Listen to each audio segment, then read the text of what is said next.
Hey, I hope everyone is doing wonderful this Monday. We're going to talk about a very controversial subject, and that is marry the house, date the rate. Now, before I go into this, all my lender friends, I love you very much, and I know that you want people to buy houses, and this is like the slogan I see with every realtor and lender and everybody else in the housing industry I know out there. But um, I am a bit skeptical of it. I'm going to go into why. And you are free to throw everything you got at it and disprove it. Please, please, please, please do. Because I love you out there. I work with you all the time. I just don't want people to get hurt. And I think it's better to even to say, tell a client, hey, you might not want to buy now, just wait for a little bit, as opposed to marry the house, date the rate. So, but I do understand marketing. I get it. I'm in the industry too. But let's jump into it without further ado. For all the newbies out there, or maybe people that have not heard about this, marry the house, date the rate. What does it mean? It means to buy the house you want, but committing to the house doesn't mean you have to commit to the financing available forever. So it says smart homeowners always look for a better financing opportunity. I think that is true. Maybe not in this context. And make a move when the time is right. So what are they saying? So you could buy the house as is what the rate is, and later you refinance the house, right? So let's dive into that. So looked up current mortgage rates, 30-year fixed. Right now it's 7.2 today. Oh my! It broke 7 like this week, or went up 0.2 points for the 30-year fixed. I'm going to use that in our numbers today because typically people are going to buy a 30-year fixed. I've been a big fan of the 15-year just because it paid the house off faster, but the way everything is going, I'm going to switch all mine over to 30 years and go from there. But that's a whole nother video. It has to do with inflation. All right, so here is a wonderful, absolutely wonderful amortization chart. I got this from a guy named Brent. He's awesome. If you know him, tell him he's awesome. He's a great guy. He's wonderful to partner with. But what is an amortization chart? Basically, it's a chart that throws a bunch of numbers on, tells you what your payment is from month 1, how much you're paying, and all the way to month, in this case, 360 for 30 years is when you pay it off, right? And so it details all the expenses of your monthly mortgage for your payment and breaks everything down. So you've got principal, interest, what is escrowed for insurance and taxes. We're just going to leave that blank because that does not really affect what we're talking about, although it does affect your payment, right? So let's dive into it. So the average median for Texas, let's see here. All right, is average sales price in Texas. And I'm going to use Texas numbers, what I'm based out of. $355,000. We're going to put $350 just to make it round and easy. I've got 10% down, or $35,000. You know, this number can change a bit depending on how much you put down, and it depends on what loan you're buying with. But 10% is a good median. And again, we can adjust the numbers all we want. So that leaves you with, when you buy the house at $350,000, you put $35,000 down. You've got a $315,000 mortgage, right? We're going to go into it. The interest rate 7%. I just rounded down to that. Here you go. You see 0.7 divided by 12. That gives us 7%. And then here we've got your beginning mortgage. Again, month 1, you put $35,000 down. You owe $315,000 to the bank. Your payments without taxes and insurance is $2,095 and change. Of that $2,095, $8,375 is interest, $258 is principal, right? So this is just money you're paying to the bank to be able to get that loan amount. This is what you're actually paying towards what you own, or towards what you owe. And then this month it calculates it. You know, the amount of mine says $258 change by this, gives you a number. Hey, you pay a little more principal, about $1.50 more per month, or whatever, and it goes and it just kind of snowballs until you hit a certain year and it reverses, and you're paying less for interest than you are for principal, right? And at the very end, it is almost completely reversed. This is how banks make money, right? They make you pay all of the interest on your first few payments. That way, if you're only in the house for a year, you've only paid $3,000. And then you sell the house, you still have a lot more of the debt on it, right? Anyhow, but here's the question I'm asking, right? Is when we say marry the house, date the rate, we're making some base assumptions, and I'm going to get into that. But what I want, or the biggest assumption we're making is that everything's going to stay the same. At the very least, the housing market's going to stay the same or go up. The rates are going to stay the same, all that good stuff, right? My credit's going to stay the same, my income's going to stay the same, all those things. So right there, we are making a ton of assumptions. And I'm going to go through that. Actually, let's go through the assumptions right now while we're doing that. Here's my list of assumptions, right? How long until interest rates go down? Okay, you're making an assumption. You're saying, I think they're going to go down in the near future or in the, I don't know, maybe 2 to 3. You need to pick a time where you think interest rates will go down, okay? Will my house always appreciate? That is something, or just stay equal, right? That is something you're betting on when you're marrying the house, dating the rate, okay? What's another assumption you're making? I have a job. I will have a job that can maintain the mortgage cost on this house, okay? People switch jobs. People get fired. People get bonuses. People get raises, right? All these things happen, but we have to acknowledge ourselves that we're making an assumption that we're going to, one, have a job that which we will qualify for, right?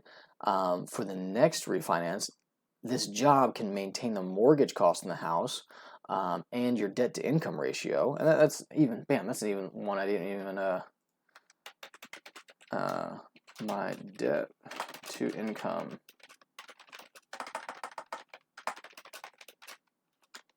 Blah. Stay.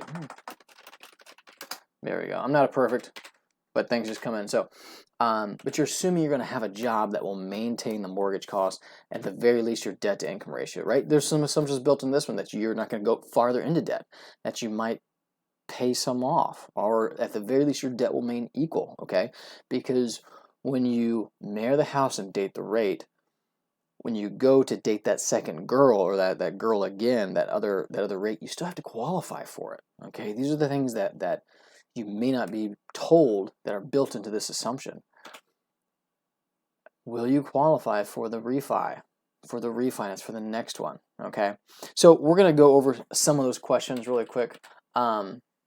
Let's start with this. How long will until interest rates go down? Well, let's look at some historical charts, okay? This is, I just Googled it and got Freddie Mac's website. They give you like 30 years of historical charts. I don't like the way they're post on this because I have to scroll so much, so just bear with me. But you got 20, the years that we're in type thing, to where you've got historical averages, you've got, and they actually added points on with them because that's a new thing. And then, so let's see here. So you can see these last few years. The historical average for the year in 2018 was 4.5. 2021 is 2.96. 2020, 311, right? And now currently in 2022, the average is 4.8. But what I want you to look at, it started at 3.45, and now it's almost doubled. Actually, they haven't got October rates in. It's doubled. 3.5 times 2 is 7. It's 7.2, and this is for the 30-year mortgage, by the way. It's doubled already this year, right? And the average isn't going to catch up with that type thing. It's something you just got to look at the charts for and scan through them. And really, in reality, we've all lived here. We know what's going on.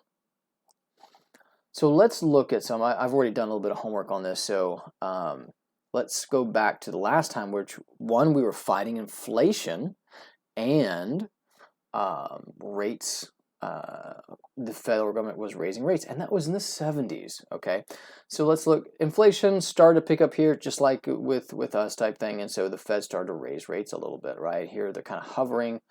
Where inflation was really raging and they really started to pick up rates was the late 70s, early 80s, okay? That's when the Fed started, hey, we got to fight this. This is where, if you're, I'll say I'm young, someone won't disagree with that, but I'll say I'm young, but if your parents or your grandparents ever talked about, hey, 4% on a house rate is great. In my day, we were paying like 18, 20%. And they were right. You look at these historical charts. There were months here with 18.16 on average for that month. So it could have gone up to 21%, or it could have started at 16, 70%, gone up to 21%, and then back down to whatever. But it averaged 18 and change percent. The yearly average for a interest rate on a home was 16%. The average rate here was 16.63. Average for 82 was 16.04%, right? And as you see in 83, it starts to go down, okay? But it still hovers at a pretty high average in comparison to today's rates. Again, back then, houses, the same house I'm quoting today was only worth $35,000, right? And we're going to get into that because that's an important point. But as you can see, the Fed is raising rates very heavily. This is like about 2 points per year, late 70s, early 80s, and then in 81, 82, they threw that thing up. I mean, it just flew up, right? So it depends where you pick it, but high rates can probably last, I would say, on an average, looking for this chart, 2 to 5 years. And why do I say that? So we've got 13 and change here. It really skyrockets. It hovers at 16% for those 2 years. Things change, inflation's starting to fight, and they push it back down to 13% for a few. I would call that, it's close enough to 13%, right? If you average these 3 years, 13%. So my point is, it could last 2 to 5 years. If where the government is fighting inflation right now is right here. If we're in the, God, this is why I hate these charts. If we are in, come on, if we're in 79 or 80, right? If we're right about here, and rates right now are 7%, and they go up by about another 20%, right? So the Fed hits about 10% rates. Our houses hit about 10 to 12% interest rates, and then it goes back down to 7% interest rates 2 more years later. So that's 4 years in the future. And then on the 5th year, it goes down to 6% rates. Then you're gonna be holding that house for 4 or 5 years, right? At that rate, there's no reason to refi, right? Now that might be good that you bought it. Then you might feel good, cool. Again, this video is about looking at the risks, so that's what I want you to know about. So the point to this question is this: how long until interest rates go down? It could be 2 to 5 years, right? And that is go down from where it's at right now. So if it's at 7% or 7.2%, maybe it goes up to 10 for 2 years, hovers, and then goes back down to 7, 2 more years. You could be looking at 4 years later, right? So you're going to have to wait 4 years before you stop dating that rate. Will my house always appreciate? Great question. Let's take a look at that. Actually, the first thing we're going to look at is how much does your house need to not appreciate. Actually, let's look at house appreciation. All right, this is for Texas again, and this is over a 5-year span. All right, when we see housing, I love housing because it's very slow, but there are some waves here, okay? And you'll notice some dips, and you'll notice them all in January. Okay, that is a notorious dip for real estate. It's when everything comes to a grinding slow. People are still waking up from their Christmas and their New Year's parties, and it's cold, and people don't want to go outside, and people aren't really interested in housing. Typically, at the end of January is when people start looking, right? Plus, they're doing their taxes and all this other stuff, right?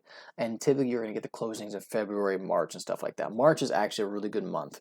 And I know this because as an insurance agent, I work with lenders all day long for their closings, and so I have to coordinate things with their closings. So I see it when my business starts to pick up. It's dead in January, right? Towards the end of January, it starts to pick up. February is a pretty even keel month. You know, it's coming in type thing. March is always busy. It has been busy every year of my career, except for when winter storms came through and they pushed the January stuff back. And then when you get April's kind of even keel. May until about September or so, that's just make hay while the sun is shining, right? That's these jumps here to the end of the summer, right? Because that's the high time to sell your house. We're going to look at year 1, right? Because right now, this 5-year one, hey, the chart looks, it's like it's going up every 5 years, and then we get this dip. What is this, right? We're going to go into that on the yearly one, kind of a closer look.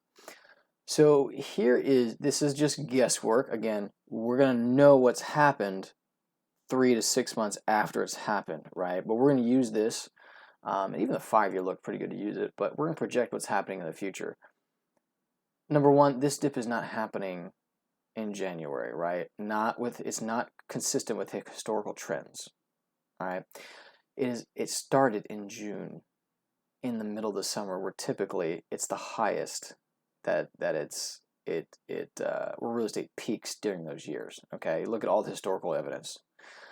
So now it's starting to go down, and this is correlated, just like we looked on our mortgage rates, is when the Fed has started to raise rates astronomically, interest rates, right? So housing prices are starting to slow down and go down. Okay, so it begs the question, will my house always appreciate? And I'm looking at this chart showing that houses are already starting to lower in value, right?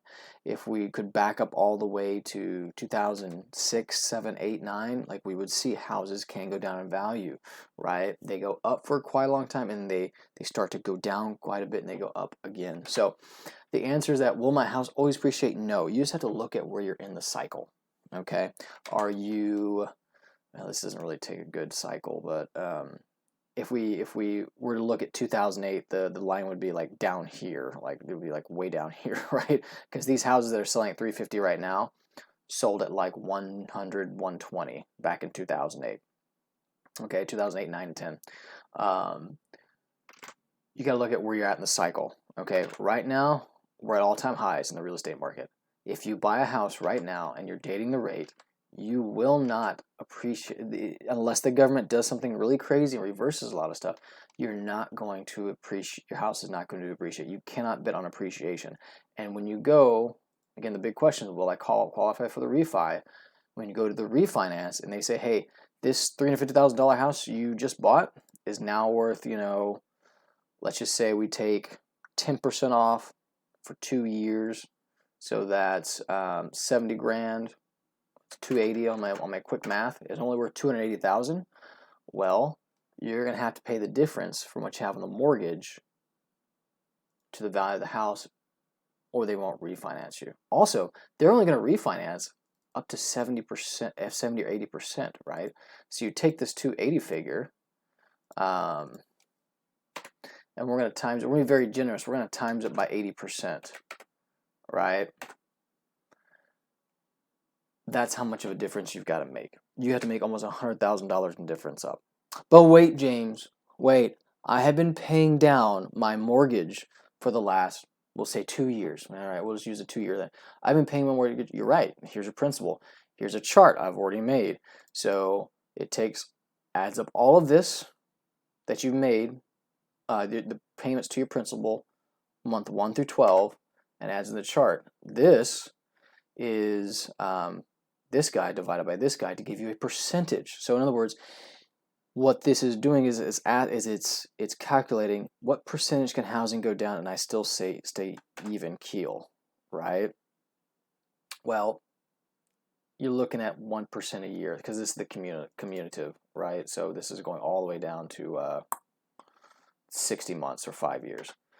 So in 5 years, you're going to pay 5% of your house down, 5% of your mortgage down, excuse me. If more housing drops 10% a year, you're going to be underwater. You will be underwater and you will not be able to refi. In other words, you're going to date the girl and you get stuck with her. Okay? That is the question, will my house appreciate? And as you can see, as we're going through this, there's a lot of questions. There's a lot of assumptions built into this saying that are going to trick the average person. All right, next. Will I have a job which can maintain the mortgage cost on this house? That's a question you got to figure out for yourself. And it's always, I hope you have a job in 2 years. I hope you have a job in 4 years. I hope you have a job for the rest of your life or some sort of income to come in. But that is just a question mark.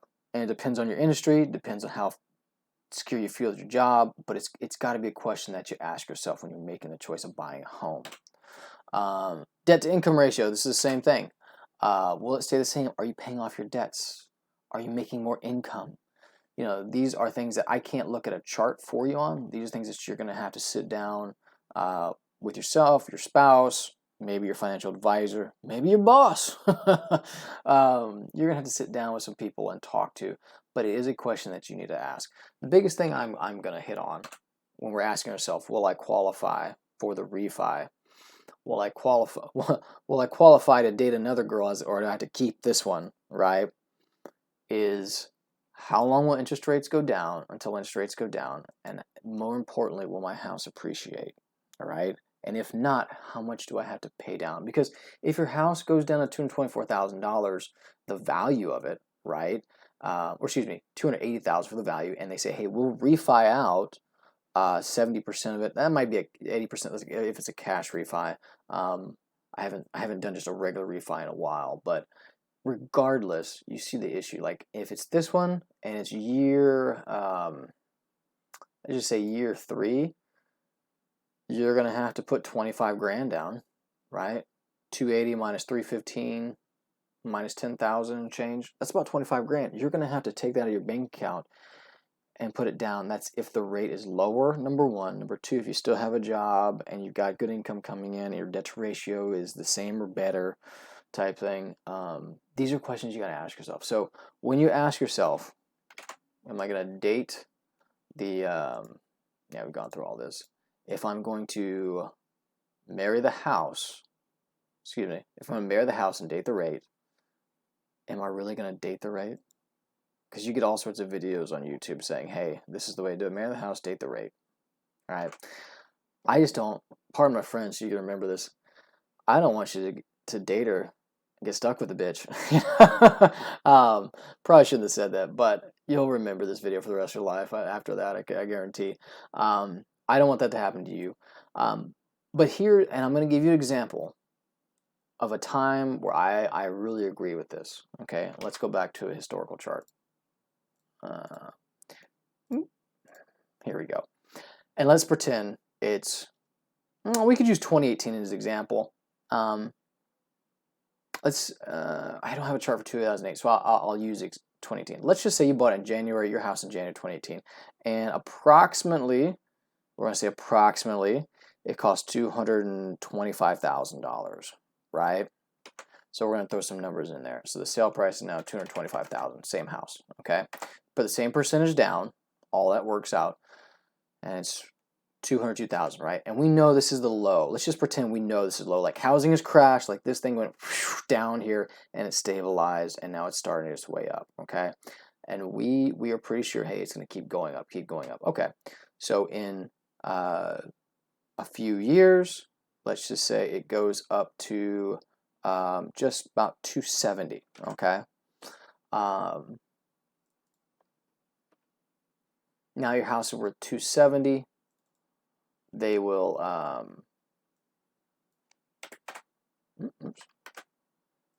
your house is now approximately worth 270,000. Again, you bought it 225. You've got almost, let's see here. If you bought it 2 years later, we said $4 grand. So you've got about $70,000 of equity in the house, right? And you bought it at 7%, and now you can refi it at a, let's just say they dropped it to 3% again. Bam, that's the way to go. That is the way to go. I mean, look at the price change on that, you know? Actually, let's $1,400 to $853. You just cut a third of it off, really, almost half of it off really easily. That is a great time to refi. That is a great time to date the rate. It's not when the housing market is when the housing is super high. It's when housing is low and interest rates are high that you want to date the rate, okay? Because the rate that you can get, that you can qualify for, is based off the housing prices and your debt to income ratio. Any lender will tell you that. If housing prices are high and they go down, you're going to get stuck. Doesn't matter how good that rate is. If it's 2% or if it's 13%, you're going to get stuck with that rate. If the housing price is low and the rate is astronomically high, let's just say the rate was, let's just double, let's go 14. Here, let's do this. Let's play around. So, okay, 1350. We'll just say that. And let's say 14%. And ours was, what was it, 350? Yeah. Oops.